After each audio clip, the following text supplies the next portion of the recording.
And we're live. Well, perfect. Well, Kubat, thank you so much for joining me tonight. For anyone who doesn't know, this is Lucas Kubat, or as we like to call it, Kubat. Um, he's been one of my best friends going on. I mean, I can't even recall the last time. I still have memories of us all the way back in third grade and all the way up into present day, sharing all the key moments in my life and always being around. So I figured it was only right for me to ask you to come on the podcast, share a little insight about us, and then also share a little bit insight about yourself. So I appreciate Thank you coming you. on. Yeah, no, absolutely. I appreciate it. Appreciate the invite. I think it's a really cool idea that you're doing right here. Deep conversations and questions that we don't ask each other every day. And now that we're getting older, um, yeah, this is gonna be fun. I'm excited. Yeah, I think even, friends and people who are as close as you and me are, I think there's still plenty of things that we don't get to talk about all the time, or that it just maybe got brought up once in a drunk conversation and we both forgot it or something like that. So, Yeah. uh, going back to these things that I think is really important. But to give a little backstory on our history, yeah, I think we first started being friends, I mean, even in elementary school. And then I remember in third grade, I think it was, we were big into WWE and wrestling, and you asked me to go to a wrestling match in Spencer, Iowa, and of course, my mom said no, and that kind of put a little kink in our relationship for a while. But I mean, it's been going all the way back to Yeah. you know close friends in high school, roommates all throughout college, and then you ended up being the only person to come out with me to Oregon and living with us for 3+ years out there, and Day one. just Absolutely. you were there the day my daughter was born and everything in between. So you've been there for all Absolutely. the big moments. You've seen me at my highest, you've seen me at my lowest, and I think that it's vice versa. So, Absolutely. um, but anyways, I digress. So I guess the first question that I wanted to talk to you about, because like I just mentioned, one of the biggest things that you and me did in our life so far is take that giant step of moving out to Oregon and getting out of the Mhm. Midwest and taking on the West Coast. So Yeah. what or how has moving to the West Coast kind of altered your life and given you this new vibrance of opportunity? Freedom, Mm, honestly. Let's say, uh, I'm now that you guys had moved back home, closer back to family. I'm truly all out here all alone. So I'm kind of figuring myself out. Like, what do I want? But there's a lot of freedom. I have the freedom to do anything. I don't have many responsibilities, you know. So I just have a lot of free time on my hands. And so I'm just kind of figuring out what to do with that. Yeah, I mean, I always say the West Coast, I think, is one of the best place for young people to live in. If you're young, single, or even have just a couple but don't have kids yet, I think the West Coast is great. And it's just like you said, opportunity. I use that word a lot when I try and explain the West Coast to people, is that even though maybe I'm not going to the beach every single day, or maybe I'm not Mhm. going to Portland, the city, every single day, it's the fact that one day I wake up and say, "Oh, I want to go to the beach today." I can go do that. Oh, I want Yeah. to go to the mountains today. I'm gonna go do that. That I Mhm. think is so different compared to how we grew up, where it's just, "Hey, I wanna go to a city today." Okay, are you gonna drive 4 hours there and back to Sioux Falls? Are you gonna go to Minneapolis, 6 Yeah. hours there and back? And, just have all these different kinda hurdles. Yes, you can do those things, but it's not quite the same when you're out there, you know? The So the timing too was perfect because I had just graduated from South mm, Dakota State, and like maybe a month or 2 months later, that's when you and Darian asked me to move out here with you guys and start that bar business. And yeah, I had nothing holding me back, saying no. Got the family approval because it's a huge move. It really was. yeah, And still, figuring it out right now. But I don't regret it. I still don't regret it. Not yet. I'm no. enjoying it. And we'll see what 2026 is all about. Yeah, for sure.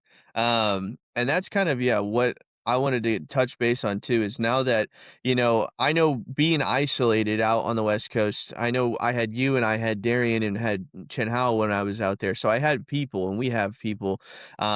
but it was still that fact of being isolated from everybody we knew growing up, all of our family, just truly everybody. And so being dropped in that situation and truly trying to figure it out on your own, it was definitely a very unique experience. And I always attest to that time period being when I truly found myself and truly found out who I wanted to be. Could you say the same is for you, that you found out a ton about yourself since moving out there? I'm still figuring it out, to be Mm, honest. But I would say I'm more so when you guys move back home. mm, I'm really figuring myself out a lot more in depth than I had never thought of. Um, just yeah, everything with life, just figuring out. Um, so I mean, that's a big reason why I hang out with you guys or just play video games a lot is pretty much like the most that I can chat with you guys. Um, I'm introverted, so to speak. I could go out, go to bars, hang out, chat with people. I could do that, but that's just not my element. Um, so still figuring that out. yeah, I think that it's with Oregon giving you so many opportunities. I know you go on hikes, and I know that you do, go to the ocean when you can. City might not be as I know you're not a big city guy. I know every time we were driving up there, we had to Yeah. pick up your family from the airport. You always like, "Well, Dylan, can you drive?" And I was like, "Yeah, I'd No. love to drive." Okay, Um, that's one thing. Say driving, I'm a lot more comfortable on these Oregon mm, roads and driving now, especially going to the airport back and forth. Myself, yeah, I'm much more comfortable with that. mm. Dude, Um, yeah, it's the Oregon drivers. And me and Darren were talking about the other day. It doesn't matter where you've driven in the country. There's something about Oregon drivers and how you will be going 70 plus miles an hour and then have to slam on your brakes to literally zero, and then you'll back at 75 30 seconds later. yeah, It makes no sense, but it's a hard place to drive in. I would definitely say yeah. that. So, Especially it rains a lot too, so people mhm. don't know how to drive in the rain and slick weather. So it's a lot of fun. No, they don't. Yeah, that's always been a lots of fun with that. But, well, kind of based off of that, we've done so many things together and we've shared a lot of experiences. Off the top of your head, what do you think is one of the first memories that comes to mind of you and me? First memories. Honestly, you said it at the very beginning that my very true first memory is the WWE stuff back when we were kids. Mm, I vividly remember doing that and just all the wrestling that we did um, with my stepdad throwing us on this bed or sofa or whatever it may be. And then in from there, MYFL football. mm, Love that. We had should have been a championship winning team. I think our fifth grade when we were in fifth grade. Still remember about that team. It was so close that year. But no, say that middle school, all the dances, just sports in general. Sports really connected us. I thought mhm. really well, and you've always been my day one. Always someone that I can talk to, no matter about anything. So I truly do appreciate that.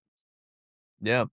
And I think we're reaching a day and age now where I think our generation was the first group that kind of grew up on video games. And Yeah.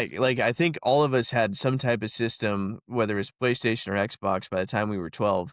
And so Yeah. we were that first generation of bringing the consoles over and having like sleepovers and literally just playing video games till the wee hours of the night. And I think generations before us never had that type of experience. So I know growing up, they're always like, "Oh, you're just rotting your brain, you're killing your time, you're doing all these things with video games." But Hmm. I think even now, when we're getting close to 30, it's still the best way that we connect with our friends, and it still is some of the most memorable moments. I mean, even like last Friday when we have 8 people playing FIFA, and we're Oh, just all cackling, dying, no, laughing, and needed having a that. great time. So Yeah. I can't stress enough to people is that if you can find a group of people or just people in general that share some commonalities and interests and things that you like to do together, whether it sounds, absolutely ridiculous or if it's, anybody says, "Oh, it's going to kill your brain," just enjoy, have fun, be with people, because it's one of the things that have kept us all connected and keeps giving us memories, you know, every week we still get time to spend together, and, like you said, we truly cherish I that time. I truly do cherish it. I cherish every moment that we can chat, we can hang out, talk with each other. This podcast, for example, I want to be part of it. Um, yeah, just memories. Yeah, Cherish I every think single so. moment in life. Yeah, and it's hard to do it, especially now with, you know, everything going on. Whether it's, you know, obviously I'm about to welcome a second kid into the world and Hmm. being married and all that other fun stuff, but it's always been a priority to me, and I know Darian has always accepted that too, and encourages it as well. I should say that it shouldn't be a, oh, Dylan's back playing the games again. It's an encouragement of always like, oh, are you planning on spending some time with your friends this weekend or whatever, whatever. Because she knows how important, how much everybody means to me through those endeavors. Yeah, So, um, but anyways, I digress. But being in your current situation and kind of being isolated, and you're kind of in this period of trying to figure out who you want to be and what you're trying to kind of accomplish. I would say when you're looking at your 5-year plan, I think it's wide open, right? Where you're just yeah. whatever happens, happens, and just trying to, you know, build this life. Um, what would you say is kind of the driving factor that gets you up every day and says, "Hey, I'm ready to take today on and take whatever it gives me"? The My current job that I have, where I work at, I'm a veterinary. I'm technically a patient care coordinator, which is a receptionist, but I got to work as a technician, like 3 days out of the week, 2 or 3 days out of the week, training and whatnot. And I am very passionate about what I do. I'm good at it. I've been told I'm good at it. So, Mhm. getting appraisal from work, they treat me really, really well versus the first place that I worked at when I moved out here to Oregon. Let's say this summer in July, I'll be celebrating 4 years that I've been there. Yeah. Um, so truly, it's my job. I love my coworkers. The boss is awesome. We connect really well with sports. Sports is huge in my life. That's what I turn to.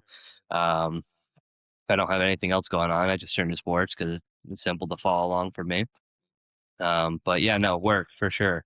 Because the ultimate goal was becoming a doctor, but COVID happened and life happened. So COVID, and then I moved out here to Oregon. So I like didn't have like a true game plan, and so was kind of still figuring out. But I've got some sort of grounding in my life, um, with my job, and my coworkers. Great connections. I've met so many different people. So yeah, I think right now I'm just enjoying myself. I'm enjoying my time there, learning everything that I can because I know at any moment it could end. Um, and then I'm right back to square one. So just enjoying the moment. Love my job. Love what I do. Clients are Most of my clients are awesome. Some Yeah. of them are. Some people can get on my nerves. That's why I deal with animals and not humans. No kidding. I mean, your job has always treated you incredibly well, and I witnessed that firsthand where a lot of times you'd come home and you'd just tell a story of what happened at work, or you just, you know, even the physical things that they give you is crazy. Yeah. And so they've always treated you well. And I think, you know, me personally, I've struggled with that a lot of times. We're trying to find good people and, you know, good employers to say the least. Where even when I thought I was lucky and I thought I was doing the right thing, it ended up coming back in my face and, you know, just taking away everything that I thought I had. So, and you got to witness that firsthand, my highs and lows with those Hmm. jobs. And so for you to be in a position where you truly are loved and people respect you for who You you saw are me is firsthand, tough. my highs and lows. Yeah. Absolutely. Um, I do remember the Eugene one. Yeah, when you're at a bad job and there people just don't, you can't connect with people or people don't respect you for who you are and everything's like that. It's a tough situation, no doubt. Yeah. So, and you've always been a passionate person about animals. I mean, that's everyone can say, "Oh, I have a dog and I love the dog," or "Oh, I have a cat and the cat's my best friend in the world," and that's all great and dandy. But it's not about that for you. It doesn't matter whose animal. It doesn't matter what animal. It's just a true care for the animals. You genuinely want the best for them, and you treat them with the utmost respect that you possibly can. So, Mhm. um, being in that field is absolutely the right fit. And I know, like you said, you wanted to the ultimate goal is to be a veterinarian, and I know sitting at 28, you're like, "Oh, man, that window is gone," but it's like, dude, we gotta our retirement isn't for almost 40 years, like, you That's have right. a entire lifetime in front of you Well, to continue to pursue those goals. and so, like, just there's 4 doctors, on staff at my place, and I've talked with a couple of them, um, and the one didn't even get into vet school until I think she was, like I think she said 30 either 36 or 38 years old. So I'm like, Mhm, "Oh, shit. I I've got time if I really want it," you know? mhm, I know how much work it takes, but right now I'm in the experience phase because she told me she worked as a tech for multiple years, many years before even going through the application process, which takes an entire summer, if not longer. So it's a timely process, costly process, cost a yeah, chunk of change to apply to different schools and things like that. But I got time on my side right now, and I've got a great place that I hope I can be there for a long term because there's a couple of people that have been there for over 10 years now. So I yeah. said I've been there for 4. They're pushing 10 years now, some of them, and yeah, just enjoying it. Really am. That's amazing because yeah, I mean, you look at I mean, obviously from a sales background, my industry, the turnover rate is always just astronomical, but I think in general terms for employment across the country, I'm guessing I mean, for youthful age 30 and under, it's so hard to get retention through employees and continue to build those relationships and build that longevity, and it absolutely impacts a business. If you're constantly turning in employees left and right and you're bringing in new places, you can't build a structure, you can't build what you're trying to achieve. So, I'm sure when Absolutely. patients come into there every single day, they feel that chemistry, they feel that environment where people are on the same page and they feel comfortable, and it's a great environment. So yeah, I'm it's gotta be incredibly hard to wanna get out of there because you're like, "Well, I've got something so good, why would I ever wanna leave it?" Yeah. So, that makes perfect sense to me. But, um, yeah, I think that's definitely a struggle that everyone can connect with out there is that it is hard to find people who care about you and accept you for who you are, so when you find it, don't let it go. hmm Um I like it. What would you say is something that you struggle with daily that you haven't been able to quite find a solution for yet? Daily, something that I struggle. Mhm. One more time, repeat that back again. What is something that you struggle with daily that you haven't been able to find a solution for yet?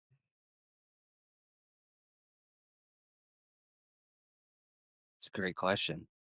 Um, like an emotion, Anything. anything. I can go first. I would say I've been thinking a lot about this is my complacency and content with life or the lack of in the sense of as you know me, I have always been 100 miles an hour forward, always trying to get what's the next thing, what can I try and accomplish, what's this, that, and the other thing. hmm And for the first time in my life, it's okay to be complacent. It's okay for me to look out and say, I have all of this and I don't need any more. And so I think that is a daily grind for me. When I wake up, the first thing that comes to my mind is, well, what do I need to do today to get better? Or what do I need more of per se? Um, and just fighting that daily itch and just being like, hey, how about you take a second, reflect on what you have, be grateful for what you have. Yes, make those connections better, right? Yeah. Be a better husband, be a better friend, be a better father, so on and so forth, rather than trying Yeah. to be something else. Yeah. Um, Um, I guess I don't yeah, I don't know if I have anything really specific, besides just relationships, mm, just, putting myself out there. Um, and hopefully, finding the one person that I want to be with for the rest of my life. I think that's the one thing that I think about every single day. Um, I put myself out there here and there, been shot down plenty of times, and it hurts. And I always think about that, and I always think about that moment um, when I put myself out there. So I would definitely say Yeah. for sure, relationship with a girl, with a woman, absolutely. And, I've always tried to be the light in, people's eyes in our friend group in that sense. Obviously, me and Darian being together since we've all been friends. And so I do struggle with trying to connect with you guys in the sense of trying to find that person out there. I got so lucky and so blessed at an early age that I don't know the struggles. I don't know that side of things And and it's just tough now in the this rejection. world because, in my eyes, what I see on social media is that guys nowadays, men are perceived as creeps, pretty much. And so, like, the thought is, you go to a bar, your plan is to mingle, meet someone, chat with someone, and my goal is not to just sleep with them right away.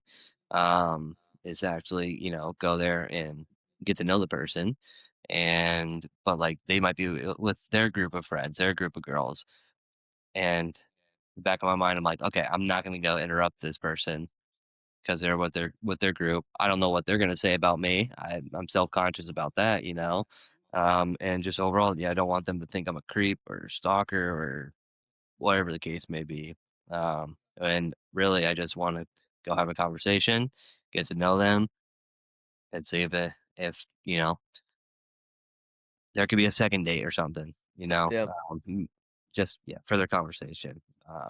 But with guys nowadays, I feel like we have that image on us, and so now a lot of times people are just on um, social media apps, dating apps.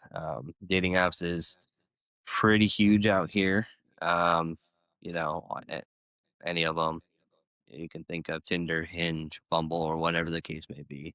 Um, and I feel like that's just where, me personally, might be my route. Because I'm introverted. I don't feel comfortable, going out alone and putting myself out there. So it's tough. It really is tough. Yeah, I can completely agree with that, what you said with the gentleman. It is hard, and you see a lot of it in the social media realm of things where, yeah, people are saying, "Oh, these people are being this guy's being creepy," or "He won't leave me alone," this, that, and other things. And I'm sure there is plenty about things like that out Mhm. there, and there's still plenty of, negative people, men specifically out there. But for someone like you who genuinely, and I can attest to it, is genuinely just wants to meet somebody. You just want a companionship or even a friend, you know what I'm saying? And, immediately the girl's first thought is probably, "Oh, well, he's just trying to get in my pants. He's just trying to sleep with me. He doesn't really care about me or my anything like that." So, um, you definitely are put in a very hard. I don't know if there's been a worse or harder time in the last 50, 60 years to find someone, Mhm. and especially with societal trends where a lot of Yeah. society now, you look at it, the average dating and marriage age is it's so different. Um, I looked up a statistic, it was months ago, and it was saying that, college educated men on average are waiting to get married until they're 33 or 34. And it's like, but 30, 40 years ago, it was at 25 and 26, if not younger. It's just, we've had this giant setback, and it's just so hard to find somebody.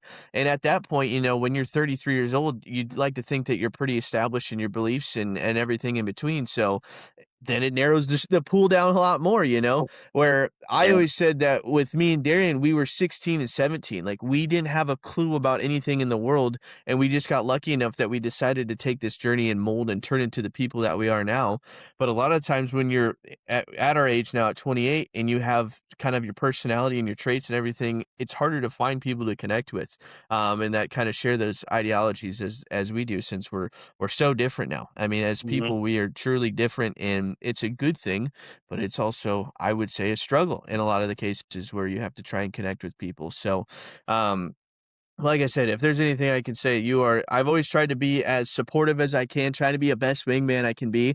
And obviously I have failed. So, I apologize for that. But at any point in time, like I've always said, I do what I can. And, but I do truly believe that there's somebody out there for you. You know, I've always said that I don't think there's the one per se, but I do think there absolutely is somebody right around the corner who's willing to take on life's battles with you.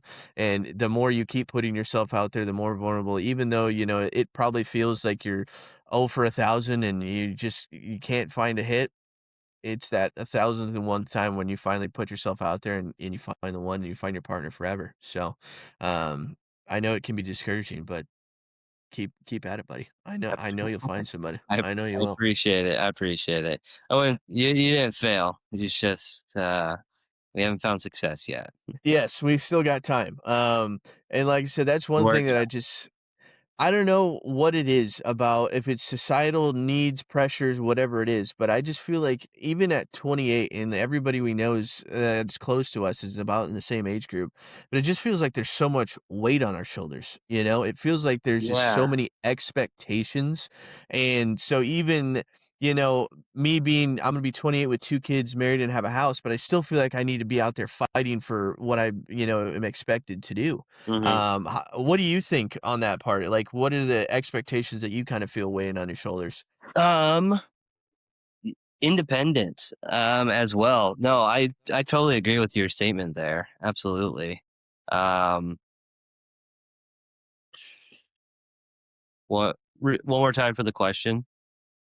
What do you think is like some of the expectations that kind of weigh heavy on your shoulders that even though people aren't maybe saying it to you, you just feel like they have that like eyes in the back of your head of like, oh, he should be doing this or he should have accomplished this by now, even though we're still so young.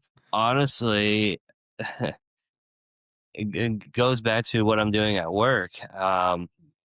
I just always have this thing in the back of my mind that, like, I haven't done enough. Um, I should be graduating school or should be in my 4th year or something like that, and, I should have that doctoral degree now. Um, that's definitely one thing, that's in the back of my mind that always eats away at me, but I know my journey right now is it's my own, and many people find their own way, and, all my doctors have had their own different pathways, no matter how long it takes them. 'Cause I know my boss, I think he did professional rugby for a little bit of time, and then went back to school, or Mm, vice versa, whatever it was, but still. Um, so I still think doing what I'm doing right now, my pathway, I still have that urge, still have that itch, still have that desire. Because clients still ask me all the time, like, do you want to do this? Do you want to pursue that? I'm like, yeah. And then I give them my little spiel. Um, but definitely school for sure. yeah. Absolutely. I always felt like I could be doing better, should be doing more.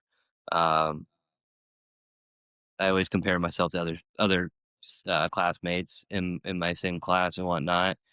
Heck, even some of my coworkers, as well. So yeah, um, I always question myself about my ability with that, but I know that I'm doing okay, I'm doing well. Yeah. I find myself in a very similar situation with history in the sense of at one point in time I told anyone who was listening or wanted to hear it that I wanted to be an Egyptologist, right? And then somewhere along the lines I fell into the same thing with you where it's like, "Oh, well, that's a lot of time, that's a lot of money, there's a lot of this, that, and the other thing," but I think the reality was I just wasn't ready for it. I wasn't ready to commit that much time or that much effort into something and needed more time to figure out who I was or what I wanted to do, and so I tell people that all the time, and they're like, "Oh, you're so young, like, give it time and you could still accomplish that," but in the back of my mind, I'm like, "Oh, well, I already graduated college and, I'm 28, so, like, that time's come and gone, so I'll never be able to become an Egyptologist or get a more, education part of that," and it's like, I have so much time. Why is there a cap on it? Why am I putting that own restriction on myself, Is that I the think is technical a big term? question. Egyptologist? Mhm. Really? Um Yeah. for my focus so that I would like to do, but Gotcha. yeah, it's just but yeah, why are we putting these restrictions on ourselves? Why are we saying, "Hey," is it because of, you know, I I expectations I or I blame high school a little bit because, like, I think they instilled it in us. Like, my mom had no influence on me whatsoever for schooling. Like, she's always said, "I believe in you, I trust you, and I'm thankful that I have that support." So, like, I'm also the I guess I'm also first generation, in my family to graduate from a 4-year university. So I'm the first. I'm figuring out. My mom's figuring out for the first time, with everything like student loans and things like that. So I think a lot of it's mixed generation for sure, and I think that's what puts a lot of pressure, maybe my shoulder, for example. Us being 28-year-olds, we're kind of in that middle, like zillennial. Is that what it's called? Like we grew up with the old school cartoons and whatnot, but then you know there's these new societal norms that we think are ridiculous, but we're like, well, if you think about it, we did the same things as kids, but it's just completely different. But and there's a lot of pressure on us now to perform more, but we weren't given the tools or the keys necessarily for true success. But I'm thankful that I have a support system in place, with my family, with my friends, to that I can accomplish that, can accomplish my goals if I truly set my foot down and do it. yeah.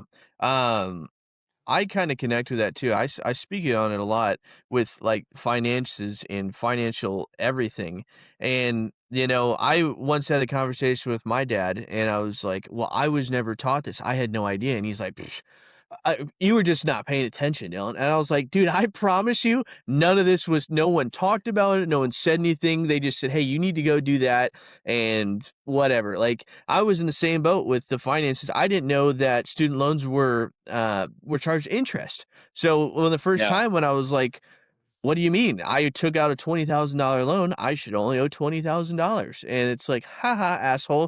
It's yeah. 6% and it's gonna be over the next 15 years." And I'm like, And "Wait, with that's the another whole 8,000? Like, what?" with COVID, that really screwed everything up because then a lot of people could have, and say, including myself, I applied for it. So I was like, uh, um, fuck, I don't have to pay my loans for a certain amount of time. Fuck yeah, I'm gonna sign up for that shit. And then 4 years goes by, and then it flips back on. So now if you weren't paying, that's totally fine because you had that I think it's the Save Act, yeah, Save Educational Act. But yeah, no, student loans, car loans, finance, yeah, overall every single thing about finance, I'm figuring it out myself. My mom's an accountant. Like, I kinda understood some stuff, but, yeah, no, all, like, the big adult things are finally catching up to us.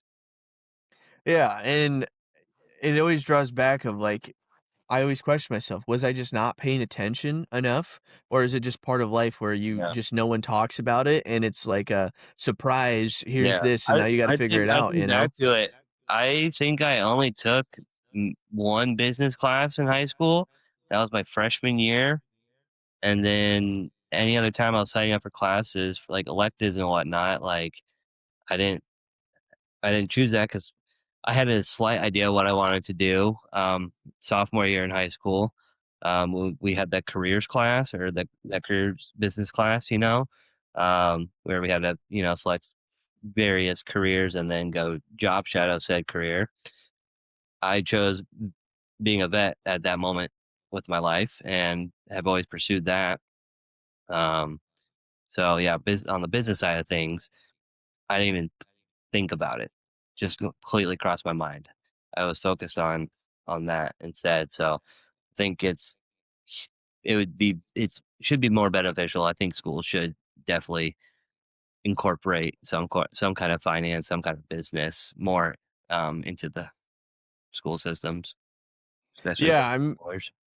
me and Darian talk about it a lot where she was in the same boat where it was just like she was never taught how to save money. It was you go make it so you can spend it. That was always her saying is, "Well, I don't go to work 30 hours a week so I can't spend any of it." I'm like, "Well, that's Mhm. not what I'm saying. I'm Yeah, saying you don't need to spend every single yeah, penny." You know what I'm saying? So, I'm like I think that's something that, we try and now we're setting up accounts for the kids and doing different things like that. And it's just part of, I think, being a parent is trying to find the best way to give them a dose of reality. Now, I do think there was some ignorance in my youth where I'm sure that Jason or Sarah were trying to tell me about X, Y, and Z money wise. And I was just like, I'll just go make more money. Like, I don't need to listen to you. But, yeah, I think I definitely looking back at it would have liked a little bit more of a wake up call per se. And yeah, I don't know how I would go about giving myself that. But to just yeah, I mean, and that's part of life lessons. You can learn them young or you can learn them late in life, but either way, they're coming for you and they're gonna teach you one way or another. So, yeah. um, I guess it's just part of it, I suppose. Part of it. I Um, need to talk with Matt because I don't know shit about like Roth IRAs and shit like that to make you passive income. I need to get on that shit. I have not a fucking clue how that shit works. No idea. he would be the guy. He's got some good insight on it. I've gone to him multiple times for some financial advice, with just different ideas that I've had. So, I've always told you, you got the Pokemon you can always dive into if you want to start a loan savings, Yeah, but, yeah, uh, eh, don't do that. It collapses too fast. So, yeah. um, but anyways, what is something you once strongly believed in but eventually outgrew? Once something I strongly believed in but outgrew. Um,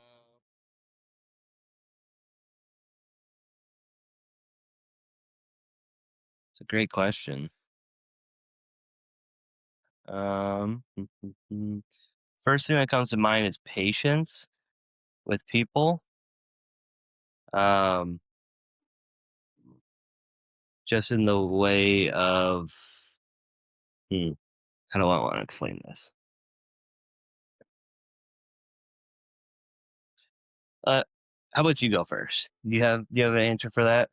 Yeah, well, I always think back to Adam in college, and so anyone who doesn't know, shout out to Adam, but he's a gay man, and I don't know why it wasn't instilled in me by anybody besides myself. Maybe it was just from social media or whatever it was, but growing up, I did not like gay people. It was like a very thing where I was like, I was very homophobic, and it wasn't, I don't know where I got it from. I don't know why, but it just was one of those things. And one of the days where my father, I was just said something about, wow, that guy's just so gay. And he's just like, what's your deal? Like, what's so wrong about being gay? And I was like, well, because they're gay.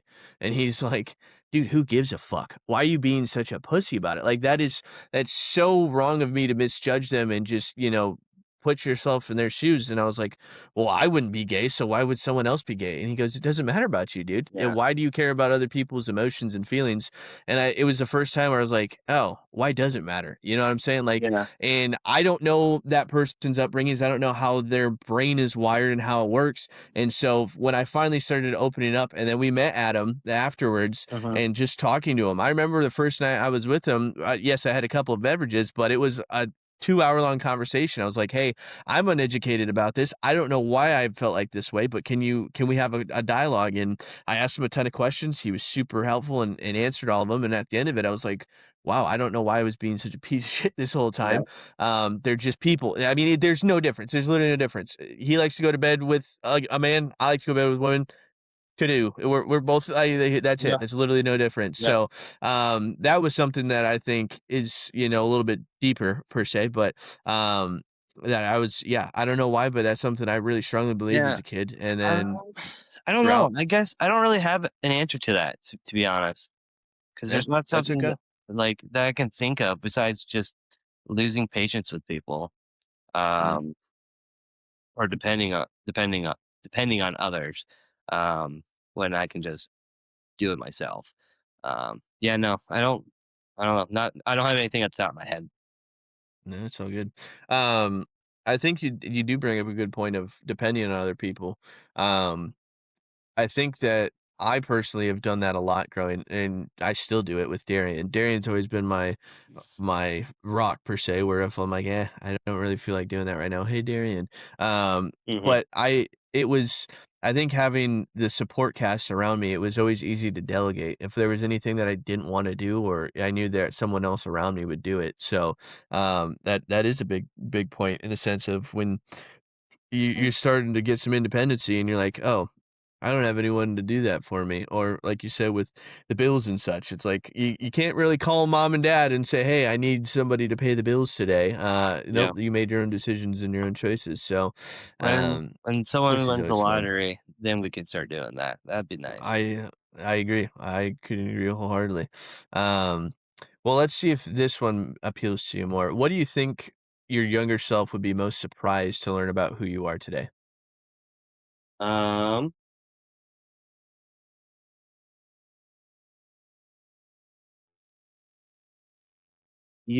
honestly, how much a father figure in my life would have impacted me. Mm, That's the biggest thing. My mom and dad got divorced when I was 8 years old, and from the stories that I heard, and I still talk about it to this day with my family to get a clearer picture. Because I always asked when I was growing up, but I didn't really understand the situation. Um, but I would definitely say, yeah, like a father figure, because I didn't really have that, for the longest time up until my mom met Brian, um, which definitely instilled a lot of character, um, respecting women, um, and just being quote unquote a man or whatever. Um, Character development for sure. Because I wish I would have tried reaching out to I still have plenty of time. I still have the intention to. I want to reach out and reconnect with him. Because I miss having that true father son connection. I see it all over social media. I'm like, well, that'd be cool to have. I don't have any kids myself, but if I had my own son, I would you know think I would do anything and everything in my power to be with him. And if things don't work out with the lady, then still try to make an effort in their life. Which unfortunately, I found out my dad really didn't. He was a drunk, so that's why my parents got divorced. So it's tough. It sucks. I totally understand on my mom's side of things, my mom's vision and my mom's family and things like that, how it impacted them and how it impacted me. Because my mom was a young, such as at such a young age, had me at such a young age. So there's just a lot, mhm. lot going on. But I'd definitely say having a father figure for sure. Brian did everything he could, but I was kind of already a teenager at that time, so I was already kind of a little resistant, especially with him. Um, we always had our back and forth, even to this day. But Yeah. I I understood where he came from. Now I definitely understand where he came from now.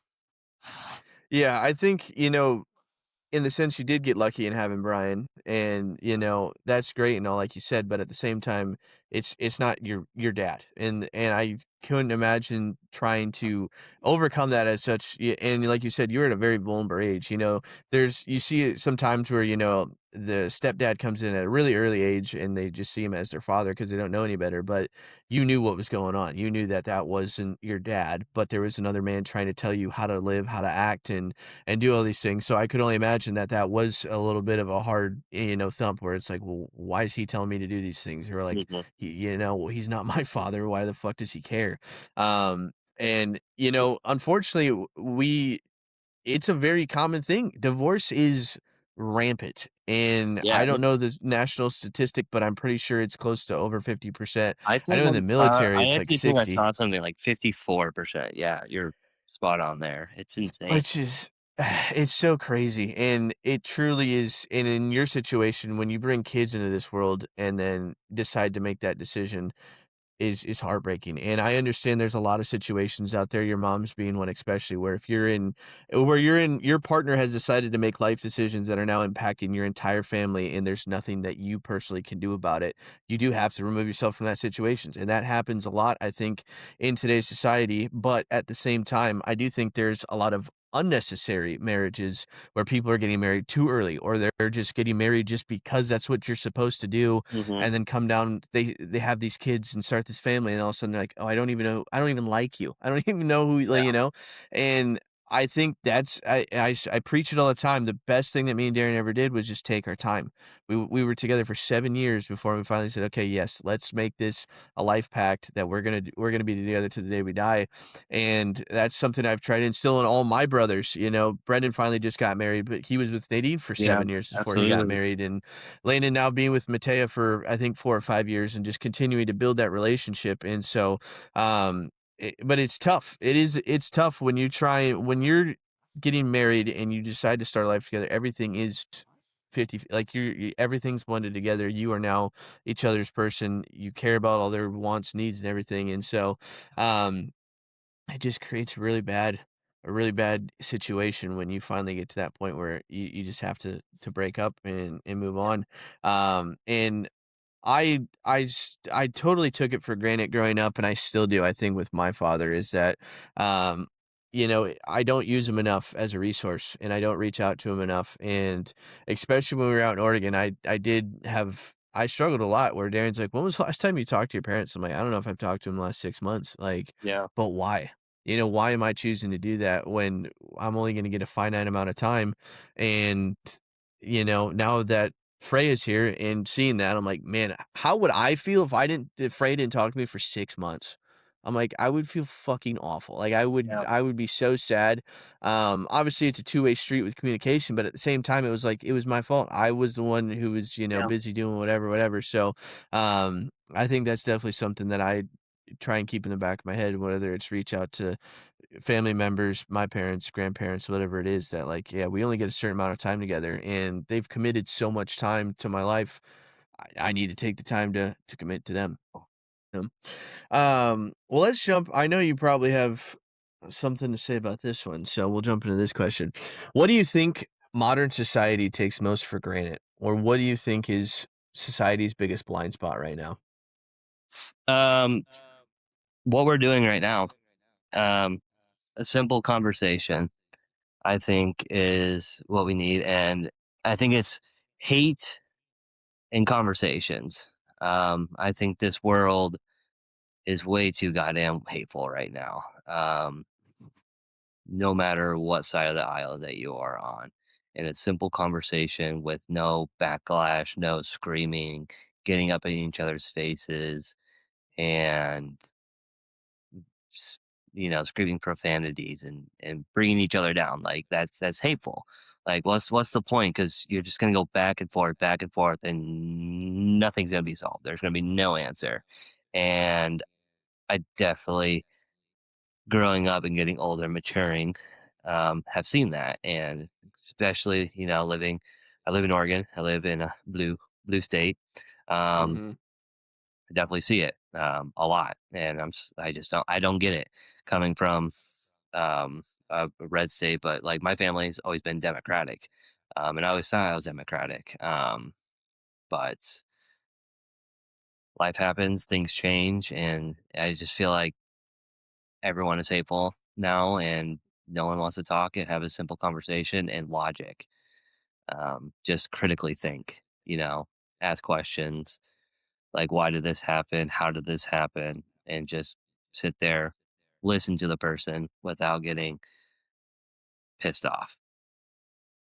Yeah, I think people's ignorance is definitely a big factor in that, in the sense of they people are willing to talk about anything. Like me and Darren were just talking the other day, or I think it was tonight, where the Super Bowl happened, and the only thing I can see on my fucking phone is Cardi B and Stephon Diggs getting broken up, and I'm just sitting there. I'm like, why does anybody care? You know Yeah. what I'm saying? Like, why are we just so quick to judge everyone and everyone just like whatever about it? Um, it's just so weird to me. But, back to your point with the conversation, that's why I wanted to start this is because I hope it reaches enough people out there where people listen to it. Maybe they have opposing views or they just are completely in disagreement with what I have to say or what other people say. And let's talk about it. Don't just come on. Don't go to my page and just say, well, fuck you. You don't know what you're talking about. Great. Come on up. Let's talk about it. Like, what do I not know what I'm talking about? Let's be And critical it's here. sad Let's have some critical it's thinking. sad to think about, but people have been killed because of this. Just Oh, having a yeah. simple conversation. R.I.P. Charlie Kirk. Yeah, it's just so wild. It just doesn't rather than yeah, like you said, let's break it down and let's actually talk about what the two opposing sides. I mean, there's two views on everything, right? Mhm. One person's going to think it's right to do this, one person thinks it's going to be wrong. Okay, let's talk about why I think it's right. Let's talk about why I think it's wrong. And there's got to be a middle ground, right? I think that the biggest thing the world mistakes everything for is black and white.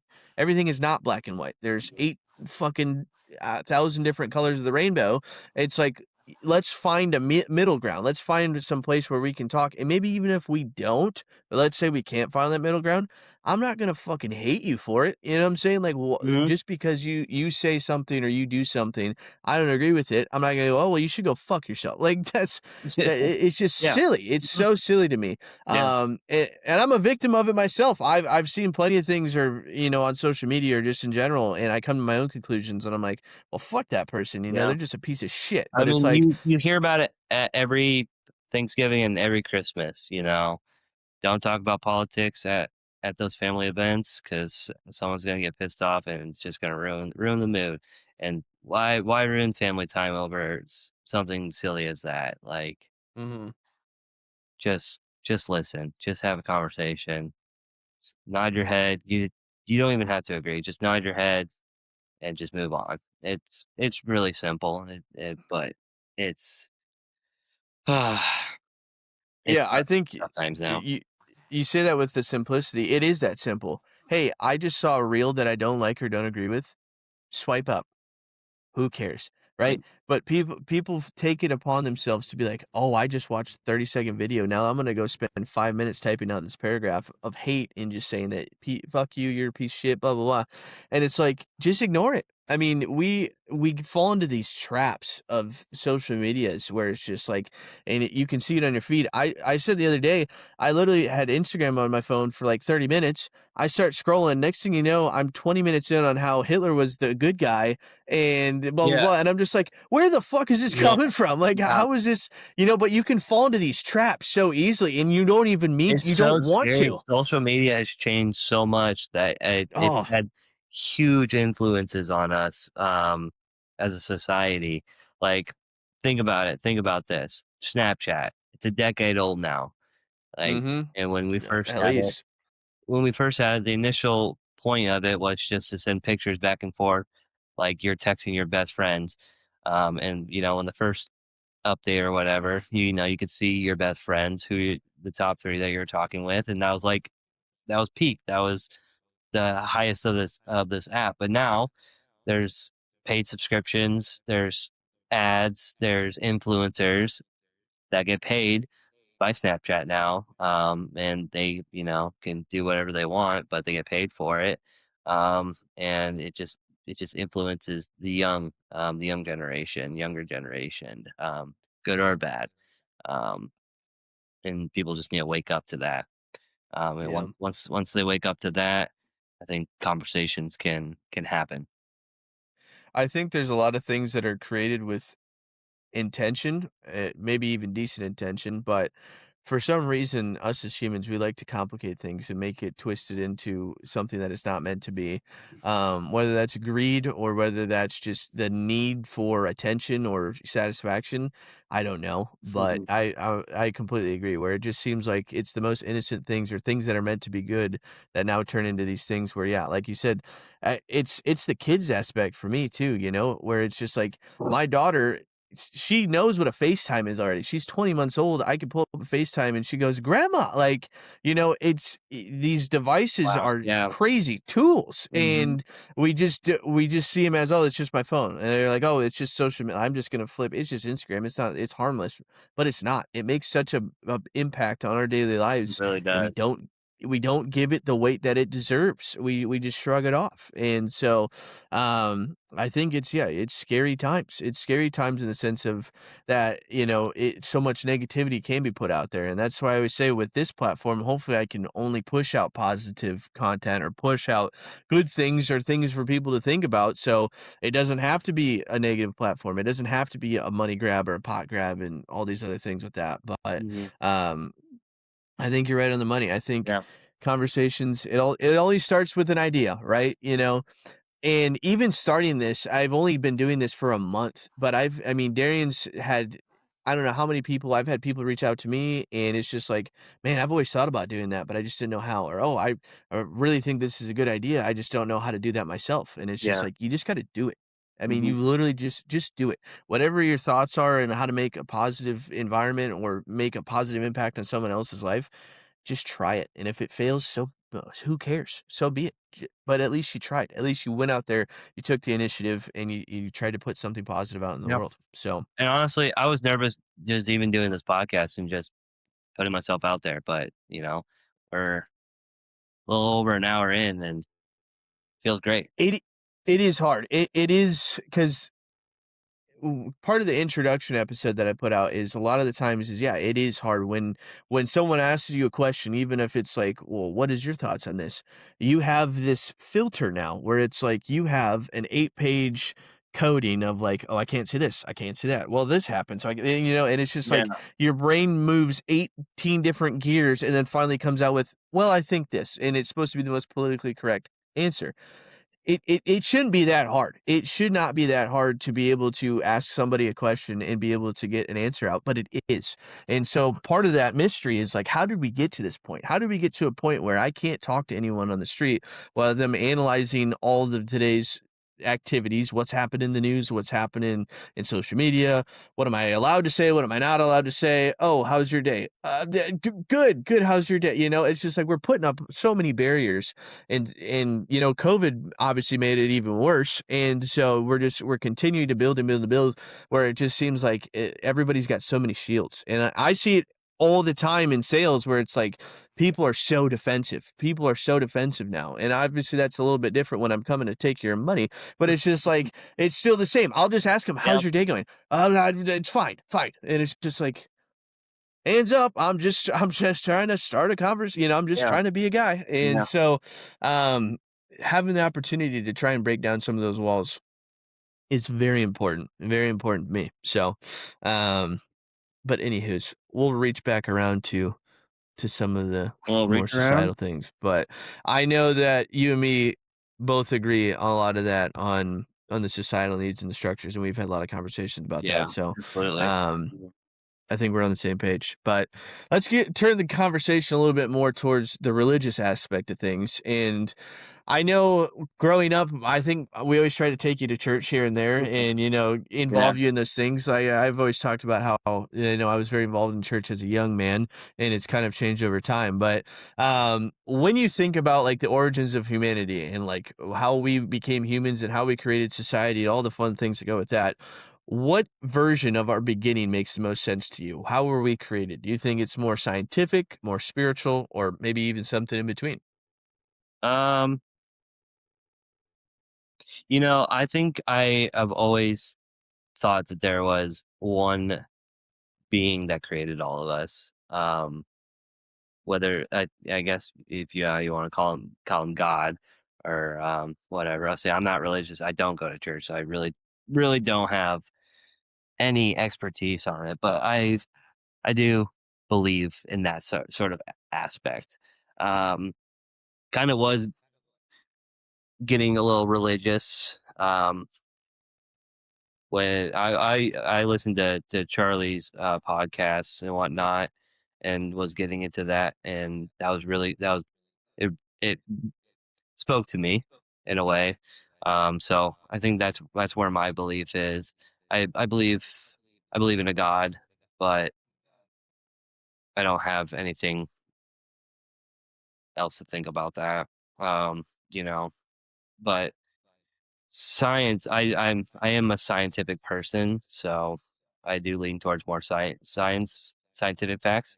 Like, actually, maybe you heard about this, but I think in Turkey, they found the remains, or they found like something in the hillside of Noah's Ark, and they like legitimately found that, and I always thought that was some sort of, a Bible reading, Bible study, or something like that.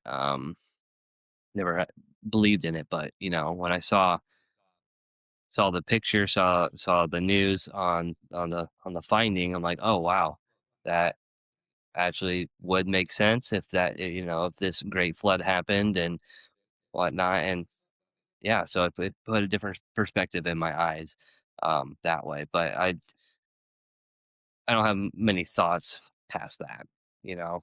I just kind of just live my life day to day. I don't really go much into detail religiously. I know that, yeah, we've always been scientific brained in the sense of that we almost need proof or we need something factual to be presented to us to be like, yes, I agree with that.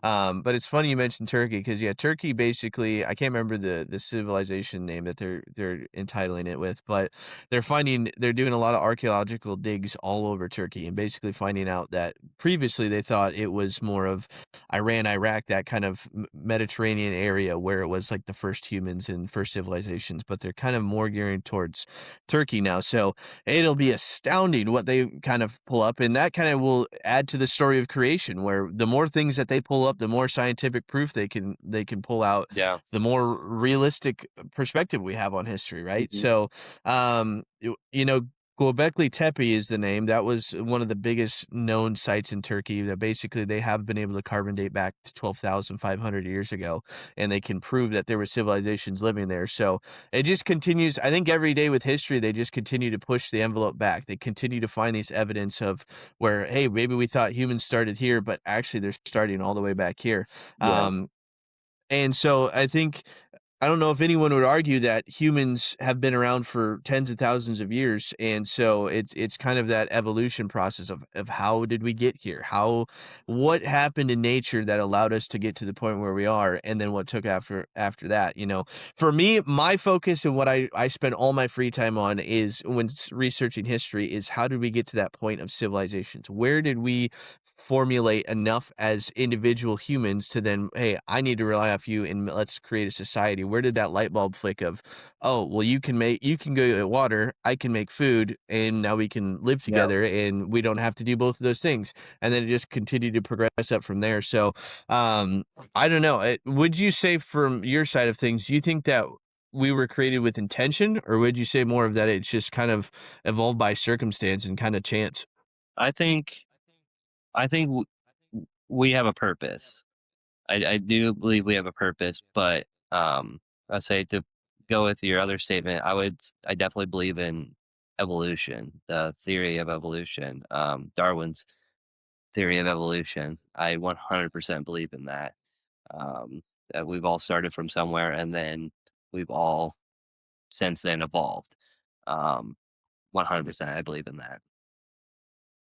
Yeah, and I try and do more of stemming from it because I can't remember the exact account, but essentially they're saying that there is some type of Homo sapien and or human-like figure that there's been 11, 12, or 13 of them. I can't remember the number, but basically they had their own period of existence of hundreds of thousands of years and then kind of evolved into the next version of themselves and so on and so forth, all the way till we get to the fact of Homo sapiens. And so I believe, based off of scientific evidence, that Homo sapiens have been around for, I think it's it's roughly 130 to 120,000 years, Yeah. and each cycle goes about 350 to 400,000 years. So yes, as Homo sapiens, I think we will continue to evolve and create these crazy things. And so it's like, what's going to happen next? What is our evolution basically in us humans, as what we find with science and technology and all these things, pushing forward for the next evolution of human, you know?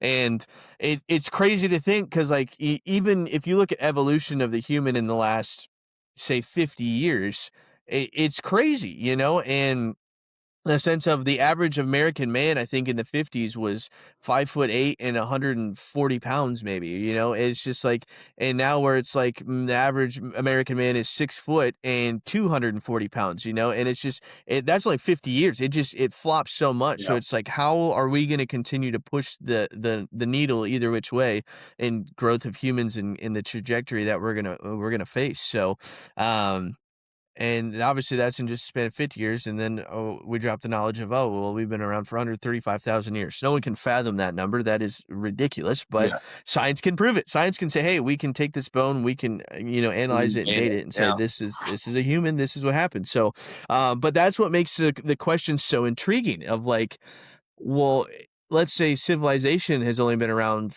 5,500 years back to, pre-dynastic Egyptians or the Middle East. Well, then where's the other 130,000 years go? Like, what did we do the whole time? And, Yeah. it's easy to say hunter gatherer and all this other fun stuff, but Mhm. it's just like, I just don't think it's that simple. I just don't think that, you know, in the sense that one day we were just dropped and then 2 seconds later we build the greatest societies ever known on human earth. I don't know. I find that hard to believe. I think there's got to be a lot of build up to it and a lot of things that happen for things to take place. But it's tough. But no, I think that's really cool. From speaking from our friends and just people I've had on the podcast, there's a lot of people out there that are in the religious boat, in the sense of, believing in a God and a higher power. So that I would say to encourage you is to have those conversations with people. If you're very, even slightly interested in that realm of things, have a like Matt, I think would be a great person. Matt is a very, very endowed Christian and believes in it wholeheartedly. Or even, my brother Brendan, I think he would be another option too, to go down that route. Unfortunately, I can't, because I don't believe in that, and I don't, I have my Yeah. own different beliefs, so we can't have that conversation of how to be more involved with Christianity or Mhm. a God per se. Yeah. But definitely, have a conversation with them, see what they do, and just like some common practices that you could try. And if you try them and you like them, keep going. If you try them and you're like, this ain't for me, it Yeah. ain't for you, Yeah. so Absolutely. um I guess we kind of so yeah, I guess we can lead into this. What do you think happens when you die? Um, Honestly, I think a light goes out and it's just black, nothingness. There's no feeling because your brain's not working, so your entire system will shut down. So I think it's black. Uh, yeah, it's so to speak, just emptiness, darkness, like just nothing. It just snaps, and I don't like. Do I believe in a heaven and hell? I mean, I want to, but I don't know. Part of me doesn't. Also, I don't know. It's kind of hard to say, but I think for the most part, when you die, you just black out, and there's just nothing. I'm there with you. I believe the same thing. I think that when it's your time, and I think that we're all just, we're just organisms, and we can see other organisms die all the time where they're just lifeless, and that's the end of it. You bury them, you burn them, whatever it is. I don't think we're any different. I think that, it kind of ties back into the sense of that we're, people struggle to say, oh, we're the most advanced, species on the planet and all these other things. So we have to have a purpose. There has to be a higher, more Hmm. intelligent thing that goes with that. But it's like, look at everything else. Everything else, there's no difference. We're all just organisms. We're all just living, breathing bodies. When we die, we die. And that's the end of it. And Yeah, so I think we're blessed to be so intelligent and have the brain but capacity that I we do. also can believe that we can come back reincarnated, Okay. so to speak. Because like I I haven't like experienced it myself, but I've heard stories and whatnot, like,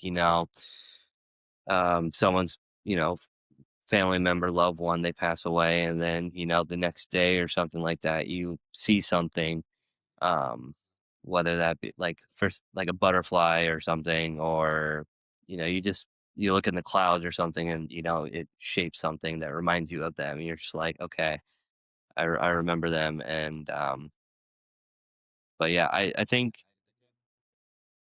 reincarnation can be a kind of a thing. I think with animals, more so with animals, especially working in the vet field, some people, they tell me stories like this one pet passes away, and then they get a new pet, and then something happens in their life. It just completely reminds them of their other pet, and they just put two and two together. Um, so I think I do believe in that sort of thing, so to speak, the reincarnation thing. Maybe not physically, but um, present. Spiritually, in a Yeah, sense, yeah. spiritually. Yeah, in a sense, absolutely. I think that's a unique take on it, and I don't hate it. I do think that, yeah, in a lot of senses, yeah, it's hard to say, is that, that person coming back and making you remind it, or is it just because that is your brain connecting with that person to remind you of that person, you know? Exactly. But it's definitely real. I mean, there's definitely some things where you just, if you lose something or lose someone, whether it's a dog, anything, something happens, and you're like, oh, that was my Berkeley, for instance, Yeah. so maybe a dog mannerism. It's like, oh, that Berkeley used to do all that. Oh, that, yeah, I've never met Mhm. another dog do that, or so on and so forth. So it is hard to put in a logical term what that means, or why that happened, but, Yeah. um, I'm right there with you. I really think that it's just it's a light. The light turns off, and whatever happens after that, and I can completely understand, like you said, it sounds so, appetizing to say, "Oh, when I die, I get to go be in the gates of heaven and or wherever and just enjoy the rest of eternity." Like, that's obviously very appealing, and so that kind of helps ease your mind. I've had conversations with myself where it's just like, if you think about space and the infinite, realms of space, or death, the infinite realms of death, and just like try and make that make logical sense, it can twist your brain crazy, and you're just like, Mhm. oh my, you just can't make sense of it. So to make sense of it I in the need to sense see of it to give it a believe it. purpose. I'm a true seer. I need to see it to believe it. Yes. And that's where I struggle. It's just like, yeah, I mean, you could praise it and, hope for the best outcome, and you hear it a lot where it's like, well, I'd rather be wrong, believe the whole time. And then when I get there, be wrong, rather than be wrong the whole time you're alive and then get there and be like, oh shit, I didn't believe in it. So now I get to go to hell. But I think that's almost used as like almost a scare tactic in a sense too, where people are like, hey, if you don't do this, you're not gonna get into this, and it's not blackmail, but I mean, that's kind of like the base premise of it too, is where Yeah. it's just like, well, if you don't do this, then I can't give you this. It's just like, and so that's what I don't like about it. I think that's what's negative about it, is that it's just like it's almost forcing you to do something that maybe you don't necessarily want to do or need to do, even though the idea sounds cool. The idea sounds, grand and scheme, but Yeah. um I don't know. I'm right there with you. I do think that science makes more sense, and it's definitely scarier, the science route, where it's like, oh, I just made it to 84, and you mean to tell me the last 84 years I'm gonna black out and it's just gonna be done? Like, Yeah. that sucks. Mhm. And especially seeing, for instance, this past in 2025, I had 3 of my great-grandparents die, and it was all within a month, and it was just like, it put that into perspective of like, Sorry to hear what about did that. yeah, but it's life, and it's just like, they lived all these great lives. They were all in their 90s, which is phenomenal, but it's Yeah. like, it's all gone. Like, it's just done. Like, the Yeah. everything, but it's like, but it's not, in the sense of, I think that you pass it through those generations. You pass it down to, like, for my grandpa, then he passed to my mom, and then it passed to me, and now I get to pass it to my kids, and it's like, that's your legacy. That's what you get to leave behind. Yes, you don't get to, keep any physical Absolutely. possessions. You don't get to continue to live the life you do, but you got to pass on your beliefs and what you instilled into other people, Yeah. friends, family, in between, and that gets to carry on. So that for me makes more sense of a legacy perspective rather than me trying to devote my life to a certain thing to get to someplace. Rather, I'll devote my life to a certain ideology or who I want to be and I pass it on to I my totally kid. agree. I absolutely agree. Because Uh, then there's something physical that you could see, instead of, imagining it. Because not everyone can imagine what you're thinking or what others are thinking. And so if it's physically there, you can see it. It's definitely a lot easier to comprehend. yeah.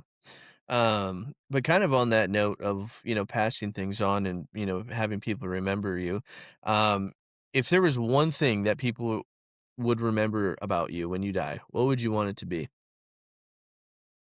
For the boys, it'd be the pie eating contest Hell sophomore yeah. year. Uh, or when I got my Kubat Island nickname in football, I'll take that to my grave. Um, one more time, question. When it's all said and All done, said and is done. there one thing that you want people to remember about you when you die, and what would it be? You know, yes, I just want it to be known.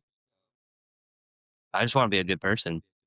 I just want it to be known that hey, that Lucas Kubat kid, great person, fun to be around, someone that you can trust just to have a conversation with. Um, that's what I want to be remembered by. Absolutely, just be. I I'm kind to everyone, so I, you know, want that to happen back to me. And so, in my eyes, like if I don't give that to them, why should they reciprocate that to me? So, absolutely, definitely being someone that you can trust, and talk to, and just be a good person. Yeah. I mean, I think that's as common as it may sound, it is important in the sense of, yeah, it's you want I use the term karma in the sense of, yeah, I believe that wholeheartedly is that if I put good energy out there and I'm nice to people and bring them joy, that in reciprocal I will someone will bring me joy or someone will treat Mhm. me right. And so it's just that continuing factor of that, I'm the same way. When I die, hopefully people remember that in the sense of that you can pay it forward. You can do something. Respect on my name, absolutely. Yeah. Um, I think that's great. And hopefully you can continue to build a legacy and instill that in other people so they can believe the same things as you. Um, and just keep making connections, Hmm. do everything you can to keep building relationships. So I think that's one of the hardest things is that as we get older, a lot of the relationships can fade. And so even though you want people to remember you for being a good person, all those things, a lot of the times those relationships fall out where it's like, "Oh, I haven't talked to that person in 30 years." Like, I don't know who they were anymore, you know? And so trying to connect with as many people as you can, as frequently as you can, I think is super important. And it's even like with the show, for instance, I really hope to reach out. I have next week I have one of my buddies, his name's Kesden. I haven't talked to him since we were freshmen in college, and we played football together, and it was just like, you know, he, why are we not staying in contact? Why can't I do the little things of just like, checking in on him or checking in on people? Obviously, it's impossible to check in on everybody, but Yeah. it's just like, why not? Continue to instill that into people. So then even if you make it 60, 70 years down the road, they still remember you for those acts of kindness rather than just, oh, he was nice to me one time. You know what I'm saying? So, Hmm. um, continue to build the brand, like you said, keep that, put some respect on that name. So I, Absolutely. I completely agree. Um, so I guess kind of thinking about death and, when it's all said and done, what do you think when it's all said and done? Let's say if there was a big screen right in front and it had a bunch of check marks of things that you accomplished in life, what were some of those big things that you wanted to cross off with those check marks? Uh, I don't think I'm done yet, honestly. Hopefully not. Yeah. Well, I suppose I want to get married and I want to have my own kids. Kid or kids plural. well, I would finally have one, that I'd be totally happy with that. But for sure, I definitely want to have um, m- marriage and a kid, continue my bloodline. Say my dad. Let's say I'm the only boy in my family. Um, so my dad never. Well, he got remarried, but he never had any more kids. So I want to continue the Kubat name. I want to continue the tradition there. So when it's all said and done, for sure, I want to be married, have a kid, um, and just get them through life a lot easier than what I experienced so far. Um, I think those are the easy things to think about, and that's honestly the biggest things I think about. Yeah, I think that's awesome, It's and, simple. um, Teddy had a similar point of the sense of, like, you have 2 options in life, right? You can basically take what you've experienced and the negativity that's been brought to your life and pass that along and basically just be like, "Well, I didn't have this life, so fuck everybody else, they don't get to have that life too." Or you can take it the opposite way, and you can say, "Hey, I didn't get to have that opportunity, I didn't get to have that life, so I want to be able to pass and give somebody that opportunity that I never had." And I think like that a lot now is because I moved out here to Oregon. I Mhm, had a real deep conversation with my mom about moving out here because like it's a huge change because I'm a big family guy. I love love my family, visited them all the time, and my grandparents, especially my grandpa. mhm. I don't see him often, um, so it's definitely tough in that sense. Yeah, so carrying on the legacy that way is definitely something I want to continue thinking about Yeah. and pursue. You know, as much as your family has had their own ups and downs with, yeah, just your biological dad and, getting remarried and introducing Caitlin and, Caitlin's own struggles, even losing her mom and everything like that. But your family has always been so welcoming. And I know without a shadow of a doubt that they see me as family and I've always seen you as family. And so They see I can't they see all my can't thank friends them as enough. family because they know they've seen how you guys treated me, and they love you like their own sons, and I think that's freaking awesome because not everyone has that. I mean, how many of us, how many of your friends, us as a group, I mean, I'm not afraid to admit it. I was fucking scared as shit to always stay at your house growing up. Your mom scared the crap out of me, still does to this day. Yeah. Um, so yeah, No, I agree. I think that's one thing that me and Darren have talked a lot about is having that welcoming environment for yeah, not only obviously the kids, but the kids and their friends, just being that parent to the point where they can come to you in a tough situation or just feel that love. Um, and obviously it's the balance of being a parent and being having a stern hand, but also a welcoming hug. And so but I always felt that with your family, they always loved us for who we were, always allowed us to be who we needed to be, and no matter where we're at in life, they're yeah. always happy for us, and we get to spend time together. So But I know that's the you. opportunity. But yeah, no, I had a long conversation with my mom, Mhm. and the big reason she's like, "Yeah, go for it, do it," is because well, she never had the opportunity, and so she just wanted me to experience it because she never could. She always told me that Yeah. she always wanted to. If she had the opportunity, she would have, but she had me at a young age, so it put a halt on life for her. And she's doesn't regret it one bit, but she wants, as a parent, you want to do what's best for your kids and have them do better than you. And so having her tell me that really gave me like, okay, yeah, I want to do this huge, huge move in my life. Um, but I'm glad I had that conversation with her and we have that kind of relationship. And it's worked out so far. Yeah. And obviously her coming to see you all the time and, Yeah, still absolutely. being as very involved, is amazing to see. And Jenny's awesome. Shout out to Jenny. But um no, I think that's really cool. And we made that giant leap and we did it, and it's the best decision I've ever made. And I can't Um, thank you guys enough. I really can't. Very, very grateful for what you guys did. And yeah, it put a lot of confidence in me because when you guys told me, like, "We want you to move out here, A, because we trust you, B, our dogs, our furry friends," because Fran wasn't even a thought of at that time. And so the only babies that you had were your fur babies. And so, everyone can like animals. Not everyone liked your animals, but I've always treated them as my own. Nova is my daughter. I will still consider her my fur baby. Novi, yeah. Yeah. But yeah, I still thankful for you guys hitting me up and asking me for this opportunity. Yeah, I'll never forget it, and hopefully one day I can be back out there and we can go about it again, but, yeah, no kidding. Um, but anywho, yeah, we'll move on from there, but I think it kind of these questions come back and correlate to what we asked beforehand, but what do you think humans misunderstand most about each other?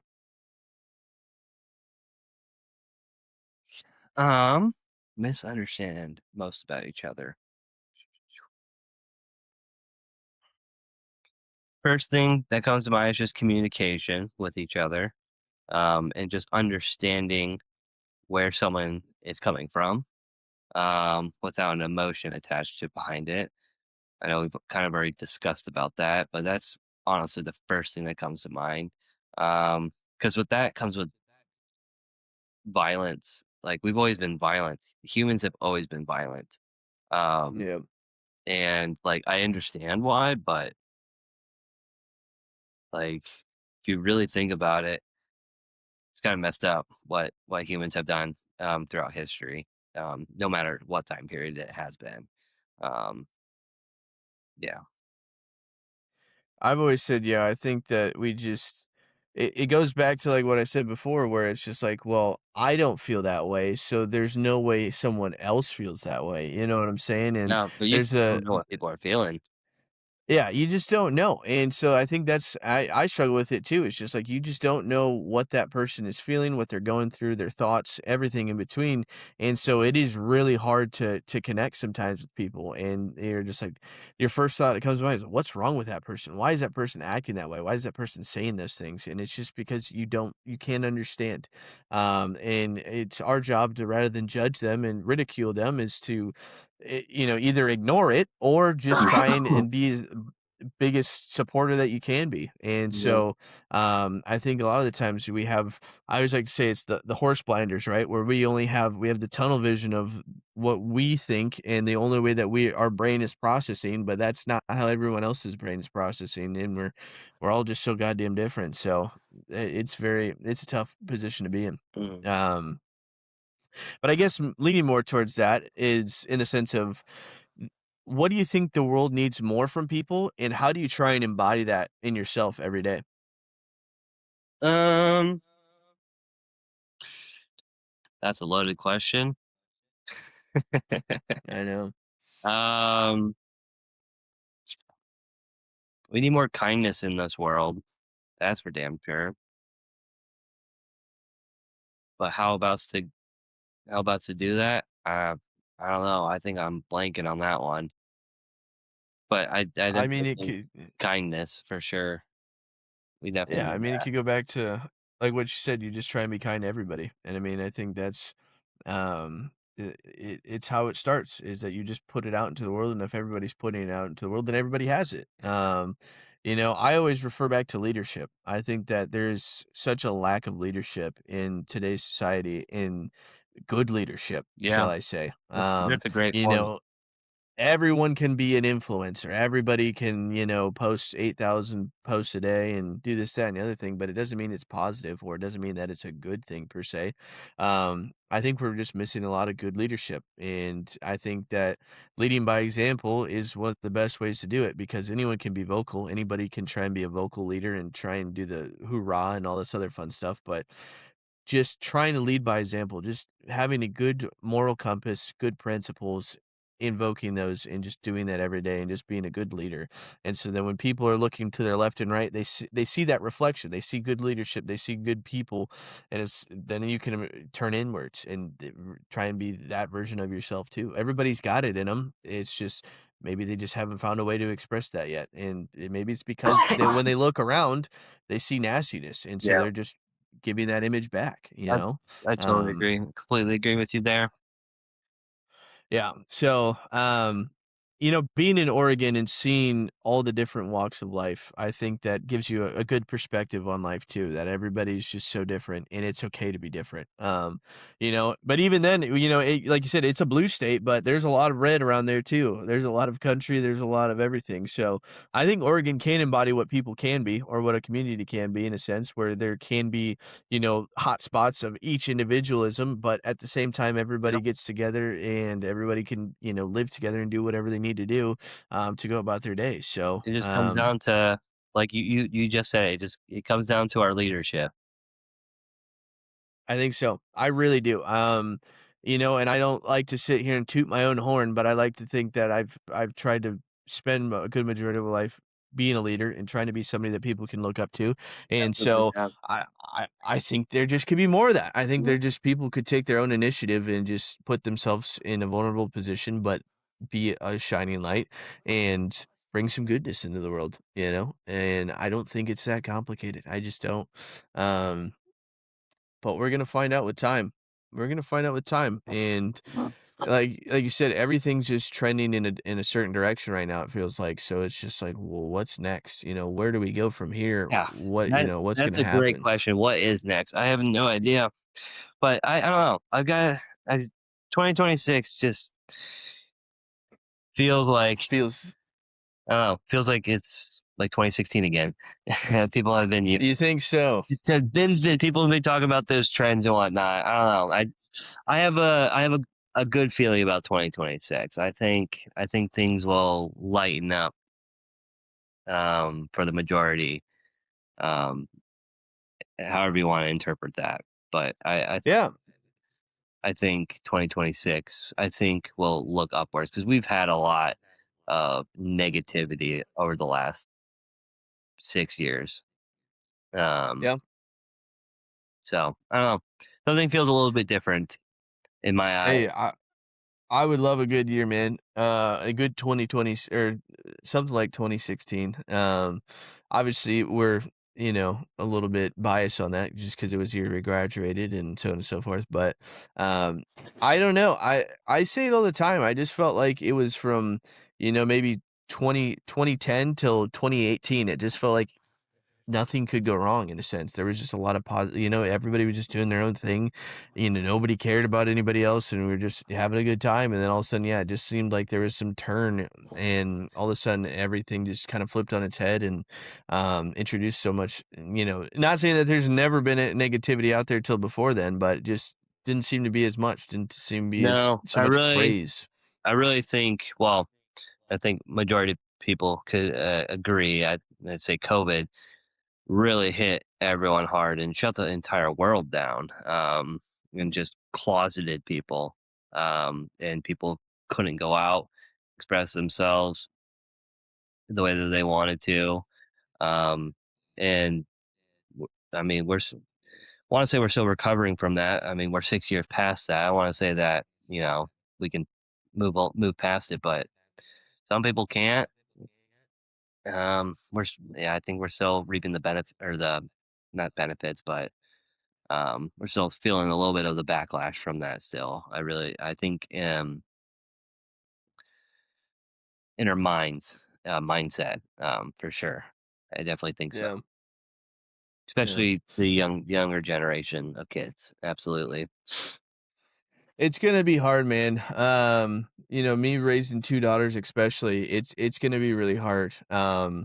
Just with everything that's out there now, it just how do you teach somebody that it's not okay to do this even though like, I always say with, like, the OnlyFans things, it's like, how are you gonna tell a woman that it's gonna ruin your reputation and you're not gonna like yourself 10 years down the line when there's hundreds of thousands, maybe millions of dollars sitting in front of you. You know what I'm saying? Like, Yeah. it's just everything's so turned on its head in the sense of, I feel like 10 years ago, that was a no-brainer. Like, no shit, I'm not gonna go out there and put my body out there. I'm not gonna be, whatever, whatever.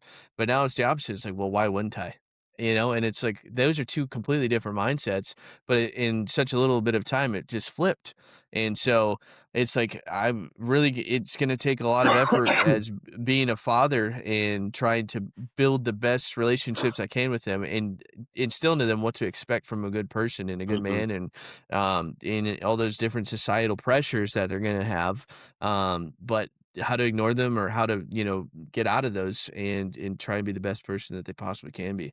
Um, it's gonna be a struggle. I mean, being a parent isn't easy no matter what time or day and age you raise them, but, Yeah. I think that's part of continuing to build a good, core around me, good people around me, is so that when they get to those impressionable ages that I have people around them that can, pick up where we leave off, because we can't, be there 100% of the time as parents. We have lives to live too, but it Hmm. takes a village. And so that's the biggest thing that we're trying to stress right now is just trying to find the right place with the right people, Yeah.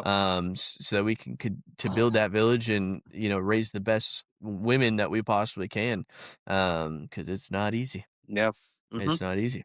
But well, I always like to ask. We're in the bonus round now. Okay. Um, what we're gonna bring it back to the history. So Yep. when you think about the pyramids with the ancient Egyptians, how do you think those were built, and how the fuck did they get there? Oh, fuck, dude. I've seen so many videos contemplating how. Mhm, mhm, Oh man, what do I actually think? Because scientific, well, it's more mathematics because those mhm. individual stones. I don't know. Do you know by chance off the top of your head how much they weigh each, like individual bricks? It varies, but yes, they can go all the way up to it's like 10 tons. Okay, that yeah, exactly. Like, how the fuck do you build something at such a slope and actually move it up? Mhm. I can't. I it. But Or, who even theory. says that's how they built it? What's that? Who even says that's how they built it, How to maybe they didn't slope it, Maybe they used some other type of technology. That I yeah, and I can't wrap my mind around that concept. But yeah, That's fair. you're totally right because we don't even know we don't even know the first one, the main one. Um, I think honestly, I believe in aliens. I believe in extraterrestrials. So I think they have to do with something with it. I really do. Um, how? I don't know. I've also heard theories of giants, um, Mhm. but I don't believe it because there's giants. I'm fairly certain we would have found some sort of bones because I mean we found dinosaur bones. Um, so why couldn't we find human bones that are fucking huge? Giants that we think about in our fairy tales. So to answer your question, I think aliens, something I extraterrestrial. I I don't hate that.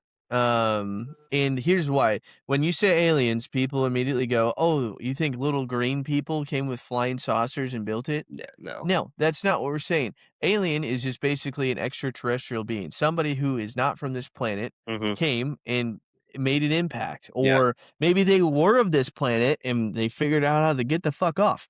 One of my books that I'm reading right now is they were talking about it in the sense of in Egypt, they have found actual artifacts that go, it's the King's List, right? And they can date back almost 39,000 years, an exact year to date, like who was the king, who was the pharaoh, so on and so forth. And they call it Zep-Tepi. Zep-Tepi is basically a term for the land of the gods. So basically before Okay. civilization, so on and so forth. But there's these extraterrestrial beings or very important deities that were living hundreds of years, and they weren't humans, but helped create the human race or helped, mold us into this what we're meant to be.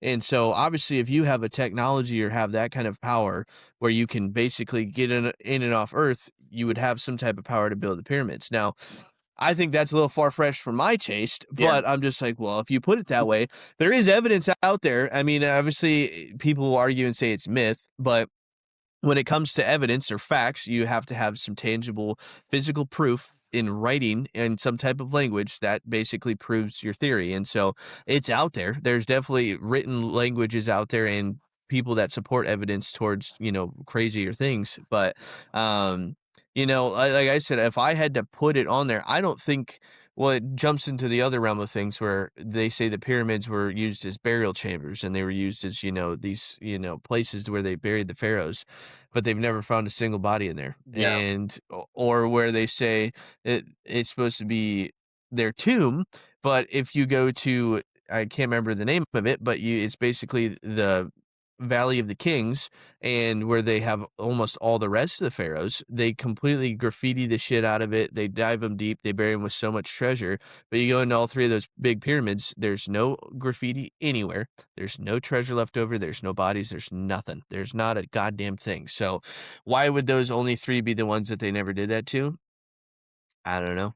But it drives me crazy. I Um, think about it all the time. I spend all my free time in it, but, I'm with you. I think that yeah. I don't think humans created it. I really don't. I And if mm, humans did, it was a different evolution of us or a different kind of, they have you big know brains, and I wish we got those big brains. yes. And so I don't know. We talked about evolution, like how we're progressing so much. Maybe someday somebody does figure it out. When is that? I don't know, but it's just like it would be so cool. I think if there was like one thing, if it was like, you get your three genie wishes, I think one of those That'd things be would be super take me cool. back. Take me back, show me how it was built, show me who built it, I and then just to have that knowledge would be maybe crazy. maybe you've heard of this or keeping up with it. I come across the story every once in a while. There's a female archaeologist.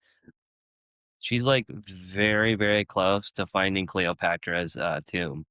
Like she is Mhm. very close.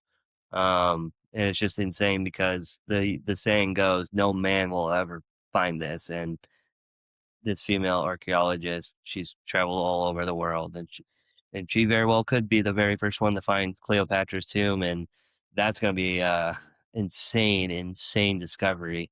Um, going into detail about her life, absolutely, and yeah, that's incredible.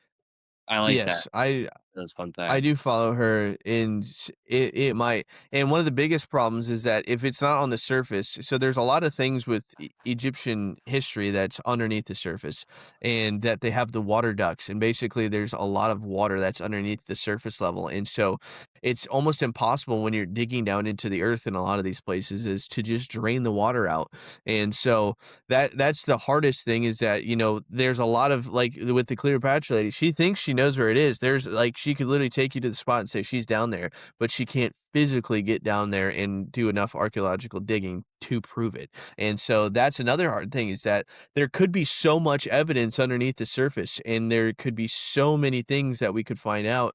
One of my newest things that I really like is that it's called a labyrinth. So there's this giant, I think they said 6 to 7 football fields worth of like space that's right out in front of the Great Pyramids, but that's underneath, I think, 15 meters. And you can see with the radar scanning and the LiDAR that there's this big, like rectangular thing that is essentially 70 feet, I think it is. But they can say, hey, that's down there, right? They know it's down there, but they have no way to get to it. So Yeah, they have no way of getting down there, proving it and excavating it. So, but it's like, how many answers does that have? How many things could we find in there that could help us solve a lot more of the mysteries? Um, and even in with the Great Pyramid itself, it's called the King's Chamber. So basically, It's where they have the sarcophagus of the king, and then there's 3 or 4 shafts that are above it, and then up to the off right, there's another atrium, and basically another area where they know for a fact, based off of LiDAR and all the things, is a big pocket of space that's, like, maybe the size of a giant living room, if not bigger, but they can't get to it, and it's just like so it's just it's part of the mystery, it's So many part of the questions. fun. Yeah, there's so It's many just like questions. there's so many so much opportunity, Wow, so it's like that's what drove me. That's why still to this day, I'm like, if I could become an Egyptologist and help try and solve some of these mysteries or just get evidence to push the next generation to finally be able to solve those, I think that'd be so fucking cool. I that'd think be that'd be so awesome. cool. That'd be cool. Um, but that's a lot of time and commitment that I don't know if I would be able to put forth, but on my due diligence, the least I can do is learn about it, and so that I can try and spread it and talk about it, and even though maybe I don't know the answers, and nobody may never know the answers, at least we can talk about it and try and formulate some hypothesis so that we can continue to push the bill forward, so but anywho's, well, Yep. Kuba, I really appreciate you coming on tonight, like I said, I Oh, know it's not the easiest thing in the world to take, no. almost 2 hours out of your day on Tuesday to talk about some hard topics, but, No, I appreciate I it. really appreciate it. Thank you for having me on. Yeah, no, like I mentioned earlier, I was hesitant. I was honestly tempted to back out, hesitant, give it a little bit of time, but no, I'm glad I hopped on to do this. This was a lot of fun. I will for sure be listening to everyone else's because yeah, I'm interested to see what other people have to say now that I've been through this. Absolutely, this was a lot of fun. Hell yeah. Well, thanks again, buddy.